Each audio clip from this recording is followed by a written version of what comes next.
നമസ്കാരം, ഞാൻ ഡോക്ടർ തസ്ലീന. നമ്മളിന്ന് സംസാരിക്കാൻ പോകുന്നത് ഹൈപ്പോതൈറോയിഡിസം എന്നൊരവസ്ഥയെക്കുറിച്ചാണ്. ഹൈപ്പോതൈറോയിഡിസം എന്നത് തൈറോയ്ഡ് ഗ്രന്ഥി ആവശ്യത്തിന് ഹോർമോൺ നിർമ്മിക്കാത്തൊരവസ്ഥയാണ്. തൈറോയ്ഡ് ഗ്രന്ഥി കഴുത്തിൻ്റെ മുന്നിൽ ഉള്ള ചെറിയ ഗ്രന്ഥിയാണ്. ഇത് T3, T4 എന്നീ ഹോർമോണുകൾ നിർമ്മിക്കുന്നു. ഈ ഹോർമോണുകൾ താപനില, മെറ്റബോളിസം, ഊർജം, ഹൃദയമിടിപ്പ് എന്നിവ നിയന്ത്രിക്കുന്നു. ഹോർമോൺ കുറയുമ്പോൾ ശരീരത്തിൻ്റെ പ്രവർത്തനം മന്ദഗതിയിലാകും.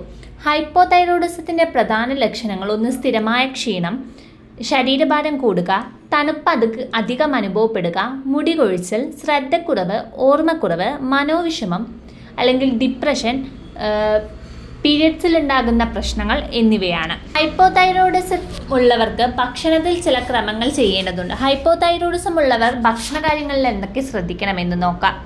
അയഡിൻ ഉള്ള ഭക്ഷണങ്ങൾ കൂടുതൽ കഴിക്കുന്നത് നല്ലതാണ്. അയഡിൻ തൈറോയ്ഡ് ഹോർമോൺ നിർമ്മിക്കാൻ അത്യാവശ്യമാണ്. ഉദാഹരണത്തിന് മീൻ, മുട്ട, പാലുൽപ്പന്നങ്ങൾ, അയഡൈസ്ഡ് ഉപ്പ് എന്നിവ ഭക്ഷണത്തിൽ കൂട്ടുന്നത് നല്ലതാണ്. സെലീനിയമുള്ള ഭക്ഷണങ്ങൾ തൈറോയ്ഡ് ഹോർമോണിൻ്റെ പ്രവർത്തനം മെച്ചപ്പെടുത്താൻ സഹായിക്കുന്നു. മുട്ട, മീൻ, ബദാം, സൺഫ്ലവർ സീഡ്സ് എന്നിവ ഇതിന് സഹായിക്കുന്നു.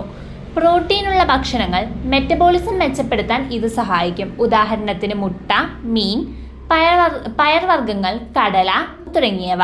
ഫൈബർ കൂടുതലുള്ള ഭക്ഷണങ്ങൾ ജീർണന പ്രക്രിയ മെച്ചപ്പെടുത്താനും ഭാരം നിയന്ത്രിക്കാനും ഇത് സഹായിക്കുന്നു. ഉദാഹരണത്തിന് ഓട്സ്, ബ്രൗൺ റൈസ് അല്ലെങ്കിൽ മട്ട അരി, ഗോതമ്പ്, പച്ചക്കറികളും പഴങ്ങളും. ഇതിൽ ഗോതമ്പ്, ഹഷിമോട്ടോസ് തൈറോയിഡിസം ഉള്ളവർ ഗോതമ്പ് ഒഴിവാക്കുന്നതാണ് നല്ലത്. ഹൈപ്പോതൈറോയിഡിസം ഉള്ളവർ ഒഴിവാക്കേണ്ട ഭക്ഷണങ്ങൾ എന്തൊക്കെയാണ്? പ്രധാനമായും junk foods, burger, pizza, fried foods എന്നിവ ഒഴിവാക്കുക. ഇത് ശരീരഭാരം കൂടുതൽ കൂടാൻ സാധ്യതയുണ്ടാക്കും. വളരെ പ്രോസസ്ഡ് ആയിട്ടുള്ള ഫുഡുകൾ, പാക്കറ്റ് സ്നാക്സ്, ഇൻസ്റ്റൻറ്റ് ഫുഡ്സ്, അതായത് ഇൻസ്റ്റൻറ്റ് നൂഡിൽസ് പോലുള്ള സാധനങ്ങൾ, അധിക പഞ്ചസാരയുള്ള ഭക്ഷണങ്ങൾ, കേക്ക്, പേസ്ട്രീസ് അല്ലെങ്കിൽ കൊക്കക്കോള അങ്ങനെയുള്ള ഷുഗറിലുള്ള ജ്യൂസും ഡ്രിങ്ക്സും ഒഴിവാക്കുന്നത് നല്ലതാണ്. സോയ ഉൽപ്പന്നങ്ങൾ അധികമായി കഴിക്കുന്നത് ഹൈപ്പോതൈറോയിഡിസം ഉള്ളവർക്ക് നല്ലതല്ല. Soybean, soya milk, soya sauce എന്നിവ കുറയ്ക്കുന്നത് നന്നായിരിക്കും. ഇത് തൈറോയ്ഡ് മരുന്നിൻ്റെ പ്രവർത്തനം കുറയ്ക്കാനും കാരണമാകും.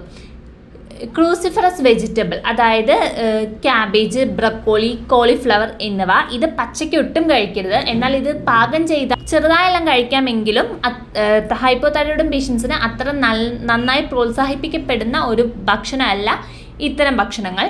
പിന്നെ ഒരു ദിവസത്തെ ഡയറ്റിൽ കാര്യമായിട്ടും പ്രോട്ടീനും ഫൈബറും ഉൾപ്പെടുത്തുന്നുണ്ടെന്ന് ഉറപ്പുവരുത്തുക. ചുരുക്കത്തിൽ സമതുലിതമായ ഭക്ഷണം കഴിക്കുക, പ്രോട്ടീനും ഫൈബറും ഉൾപ്പെടുത്തുക, ജങ്ക് ഫുഡ്സ് കുറയ്ക്കുക, വ്യായാമം ചെയ്യുക. ഇത് ഹൈപ്പോതൈറോയിഡിസം കുറയ്ക്കാൻ സഹായിക്കും. ഹൈപ്പോതൈറോയിഡിസത്തിനായാലും ഹൈപ്പർ തൈറോയിഡിസത്തിനായാലും ഫലപ്രദമായ ഹോമിയോപ്പതി മരുന്നുകൾ ലഭ്യമാണ്. അതിനായിട്ട് നിങ്ങൾക്ക് സ്ക്രീനിൽ കാണുന്ന നമ്പറിൽ ഞങ്ങളെ കോൺടാക്ട് ചെയ്താൽ ഓൺലൈനായിട്ട് ഡ്യൂഡ്രോപ്സ് ഹോമിയോപ്പതിയുടെ സേവനങ്ങൾ നിങ്ങൾക്ക് ലഭിക്കുന്നതായിരിക്കും. നിങ്ങളുടെ മരുന്നുകൾ ഞങ്ങൾ നിങ്ങളുടെ വീട്ടിലെത്തിച്ച് നൽകുന്നു. അല്ലാത്ത പക്ഷം നിങ്ങൾക്ക് നിങ്ങളുടെ അടുത്തുള്ള ഒരു ഹോമിയോ ഡോക്ടറെ സമീപിക്കാവുന്നതാണ്. തൈറോയ്ഡ് പ്രശ്നങ്ങൾക്ക് ഫലപ്രദമായ ഹോമിയോപ്പതി മരുന്നുകൾ ലഭ്യമാണ്.